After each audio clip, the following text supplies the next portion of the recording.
Shalom, welcome back. We are continuing to work our way through the Rock of a Sure Foundation. We're up to Book 10 in the Sermons of Peter. So we'll go ahead and get started.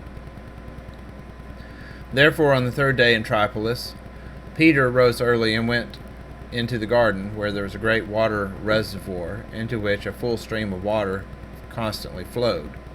There, having bathed, and then having prayed, he sat down, and perceiving us sitting around, and eagerly observing him, as wishing to hear something from him, he said, There seems to me to be a great difference between the ignorant and the lawless.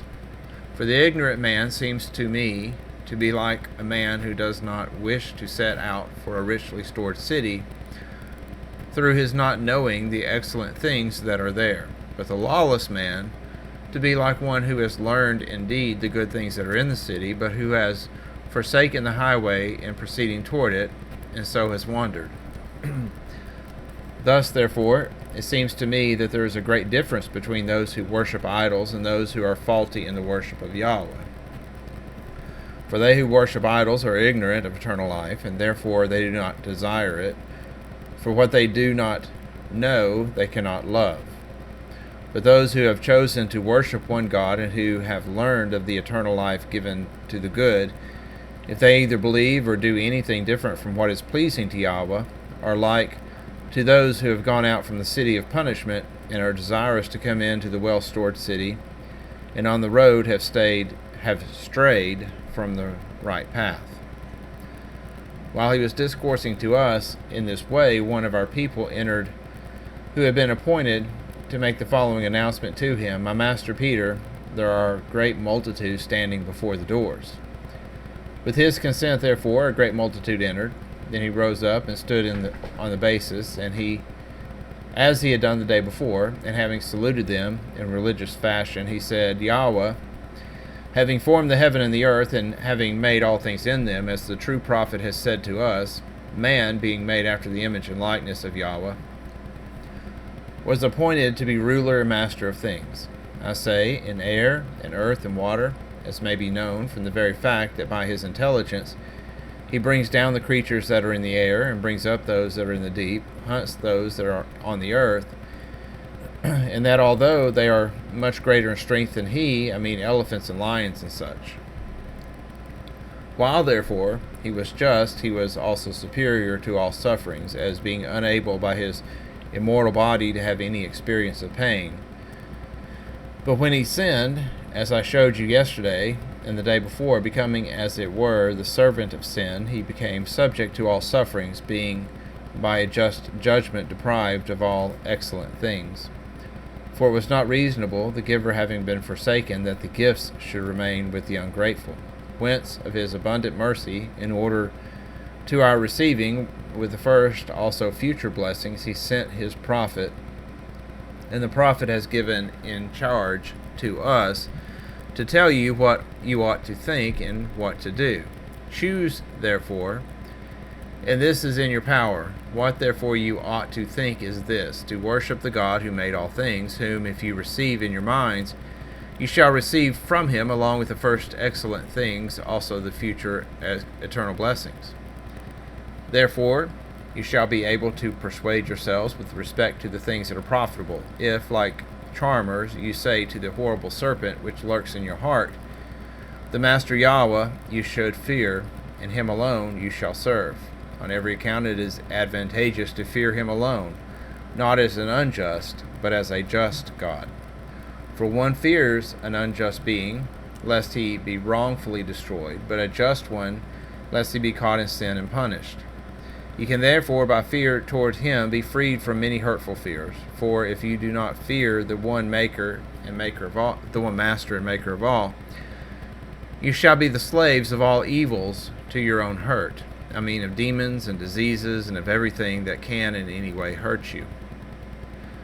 Therefore, approach with confidence to Yahweh, you who at first were made to be rulers and lords of all things, you who have his image in your bodies, have in like manner the likeness of his judgment in your minds.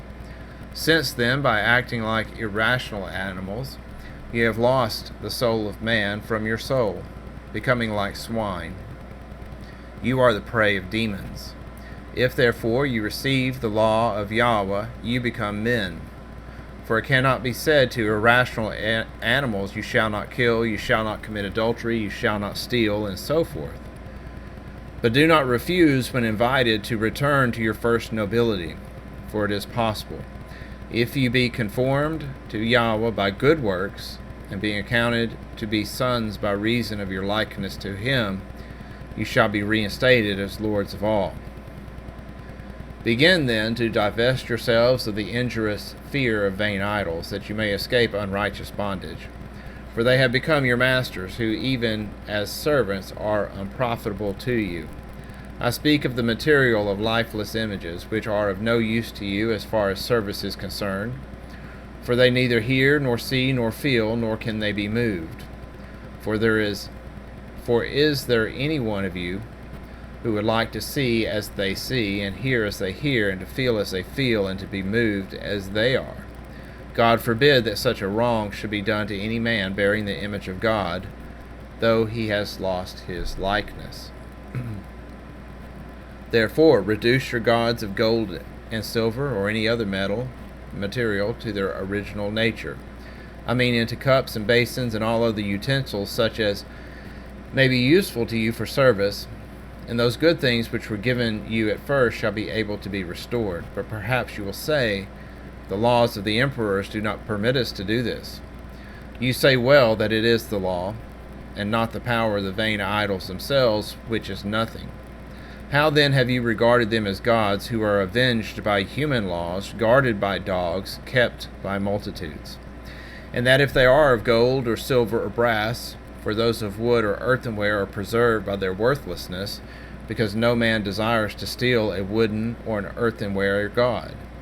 So that your gods are exposed to danger in proportion to the value of the material from which they are made. How then can they be gods which are stolen, molten, weighed, and guarded? O the minds of wretched men, who fear things deadlier than dead men! For I cannot call them even dead, which have never lived, unless they are like the tombs of ancient men. For sometimes a person visiting unknown places does not know whether the temples which he sees are monuments of dead men, or whether they belong to the so-called gods, but on inquiring and hearing that they belong to the gods, he worships without being ashamed, that if he had not learned on inquiring, he would have passed them by as monuments of dead men, on account of the strictness of the resemblance. However, it is not necessary that I should adduce much proof in regards to such superstition, for it is easy for anyone who pleases to understand that an idol, is nothing, unless there be anyone who does not see. However, now at least hear that it does not hear, and understand that it does not understand, for the hands of a man who is dead made it. If then the maker is dead, how can it be that which was made by him shall not be dissolved? Why then do you worship the work of a mortal, which is altogether senseless? Whereas those who have reason do not worship animals, nor do they seek to propitiate the elements which have been made by God. I mean the heaven, the sun, the moon, lightning, the sea, and all things in them. Rightly judging not to worship the things that he has made, but to reverence the maker and sustainer of them. For in this they themselves also rejoice, that no one ascribes to them the honor that belongs to their Maker. For he alone is the excellent glory of being alone uncreated, while all else is created. As therefore it is the prerogative of the uncreated to be God, so whatever is created is not God indeed. Before all things, therefore, you ought to consider the evil working suggestion of the deceiving serpent that is in you, which seduces you by the promise of a better reason, creeping from your brain to your spinal marrow, and setting great value upon deceiving you. Indeed, because he is convinced by the law from the beginning that if he can fasten you to the opinion of those called gods, you shall sin alone with the grace that is the sole principality, and become a great gain for him in your destruction. And that for this reason, because he, being condemned, eats earth, and he has power to eat him who, through sin being dissolved into earth, has become earth. your souls going into his belly of fire. In order, therefore, that you may suffer these things, he suggests every thought to your hurt. For him, indeed, are all wicked opinions of error against the soul principalities sown in your mind. First, that you may not hear the discourses of piety, and so drive away ignorance, which is the occasion of evils. He ensnares you by a pretense of knowledge, giving in the first instance and using throughout this presumption, which is to think and to be unhappily advised that if anyone do not hear the word of piety, he is not subject to judgments. Wherefore also some, being thus deceived, are not willing to hear, that they may be ignorant, not knowing that ignorance is of itself a sufficient deadly drug. For if anyone should take a deadly drug in ignorance, does he not die? So naturally sins destroy the sinner, though he commit them in ignorance of what is right. So this is something I've talked about before. I've actually got the impression from people in the past that sometimes they honestly think that if they don't hear the word, like if they know that you're about to tell them that they have to obey the law, and you're about to show them proof that they do, that they honestly think that if they don't listen to you, that they're not subject to the judgments. And you can see that. Like, I don't know,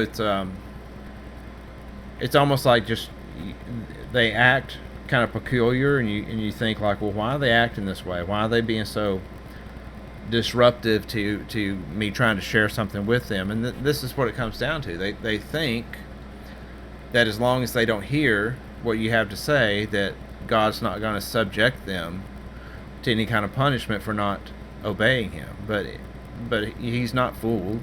People who act like that, I think a lot of these Christians who say that the law is done away with know that it's not. I honestly do. I think a lot of them are just hoping that they'll be able to use plausible deniability to trick God, and just pretend like they never knew. And if they never admitted that they knew what they knew, then he's not going to judge them for it. But unfortunately, it doesn't work that way.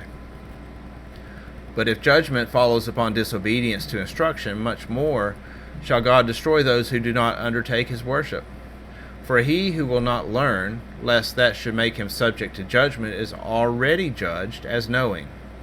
For he knew what he would not hear, so that imagination avails nothing as an apology in presence of the heart knowing God. So, you ain't going to trick him. That's the point. Wherefore, avoid that cunning thought suggested by the serpent in your minds. But if anyone in this life in real ignorance, that charge will be against him, that having lived so long, he did not know who was the giver of the food supplied to him, and as a senseless and ungrateful and very unworthy subject, he is rejected from the kingdom of God. Again, the terrible serpent suggests this supposition to you, to think and to say that very thing which most of you do say, namely, we know that there is one master of all, but there are also gods. For in like manner as there is one Caesar, but he has under him procurators and proconsuls and prefects, commanders of thousands and of hundreds and of tens. In the same way, there being one great God, as there is one Caesar, there are also after the manner of inferior powers or gods, inferior indeed to him, but ruling over us. Hear therefore, you who have been led away by this conception as by a terrible poison. I mean the evil conception of this illustration, that you may know what is good and what is evil. For you do not yet see it, nor do you look into the things that you utter. For if you say that after the manner of Caesar God has subordinate powers, those namely which are called gods, you do not thus go by your illustration. For if you went by it, you must of necessity know that it is not lawful to give the name of Caesar to another, wherefore he be consul or prefect or captain or anyone else. And that he who gives such a name shall not live, and he who takes it shall be cut off. Thus, according to your own illustration, the name of God must not be given to another, and he who is tempted either to take or give it is destroyed. Now if this insult of a man induces punishment, Much more, they who call others gods shall be subject to eternal punishment as insulting God. And with good reason, because you subject to all the insult that you can the name which was committed to you to honor in order to his monarchy. For God is not properly his name, but you, having in the meantime received it, insult what has been given you, that it may be accounted as done against the real name accordingly as you use that, but you subject it to all kind of insult. Therefore, you ringleaders among the Egyptians, boasting of meteorology and promising to judge the natures of the stars by reason of evil opinion lurking in them, subjected that name to all manner of dishonor as far as in them lay. For some of them taught the worship of an ox called Apis, some of a he-goat, some of a cat, some of a serpent, yea, even of a fish, and of onions, and rumblings of the stomach, and common sewers, and members of irrational animals, and to myriads of other base abominations they give the name God. On Peter saying this, the surrounding multitude laughed, and Peter said to the laughing multitude, you laugh at their proceedings, not knowing that you are yourselves much more objects of ridicule to them. But you laugh at one another's proceedings, for being led by evil custom into deceit, you do not see your own. But I admit that you have reason to laugh at the idols of the Egyptians, since they, being rational, worship irrational animals, and these altogether dying. But listen to what they say when they deride you. We, they say, though we worship dying creatures, yet still such as have once had life, but you reverence things that never lived. And in addition to this, they say, we wish to honor the form of the one God, but we cannot find out what it is, and so we choose to give honor to every form. And so, making some such statements as these, they think that they judge more rightly than you do. Wherefore answer them this, you lie, for you do not worship these things in honor of the true God. For then all of you would worship every form, not as you do. For those of you who suppose the onion to be the divinity, and those who worship rumblings in the stomach, contend with one another. And thus all in like manner, preferring some one thing, revile those that are preferred by others. And with diverse judgments, one reverences one and another of the limbs of the same animal. Moreover, those of them who still have a breath of right reason, being ashamed of the manifest baseness, attempt to drive these things into allegories, wishing by another vagary to establish their deadly error. But we shall confute the allegories. If we were there, the foolish passion for which has prevailed to such an extent as to constitute a great disease of the understanding, for it is not necessary to apply a plaster to a whole part of the body, but to the diseased part.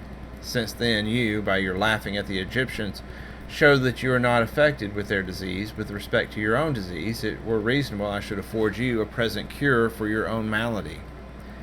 He who would worship God ought, before all things, to know what alone is peculiar to the name of God, which cannot pertain to another, that looking at his peculiarity, and not finding it in any other, he may not be seduced into ascribing Godhead to another. But this is peculiar to Yahweh, that he alone is, as the maker of all, so also the best of all. That which makes is indeed superior in power to that which is made, and that which is boundless is superior in magnitude to that which is bounded in respect of beauty. That which is comeliest in respect to happiness, that which is most blessed in respect of understanding, that which is most perfect. And in like manner, in other respects, he has incomparably the preeminence. Since then, as I said, this very thing, specifically, to be the best of all, is peculiar to Yahweh, and the all-comprehending world has made by him, none of the things made by him can come into equal comparison with him. But the world, not being incomparable and insurpassable, and altogether in all respects without defect, cannot be God. But if the whole world cannot be God in respect of its having been made, how much more should not its parts be reasonably called God? I mean the parts that are called by you gods, being made of gold and silver, brass and stone, or any other material whatsoever, and they constructed by mortal hand. However, let us further see how the terrible serpent through man's mouth poisons those who are seduced by his solicitations. For many say, we do not worship the gold or the silver, the wood or the stone of the objects of our worship, for we also know that these are nothing but lifeless matter and the art of mortal man, but the spirit that dwells in them, that we call God. Behold the immorality of those who speak thus. For when that which appears as easily proved to be nothing, they have recourse to the invisible, as not being able to be convicted in respect of what is not apparent. However, they agree with us in part that one half of their images is not God, but the senseless matter. It remains for them to show how we are to believe that these images have a divine spirit. But they cannot prove to us that it is so, for it is not so.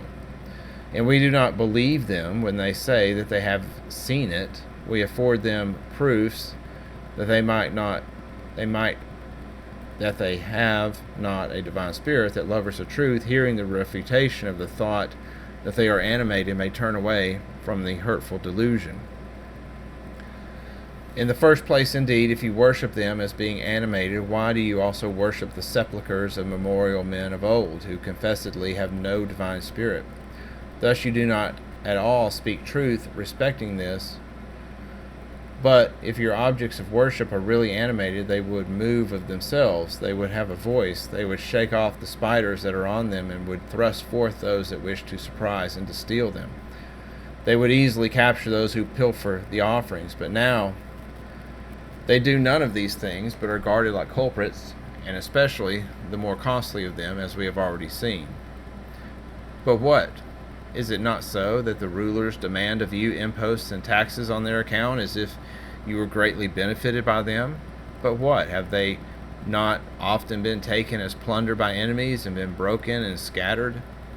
And do not the priests, more than the outside worshippers, carry off many of the offerings, thus acknowledging the uselessness of their worship?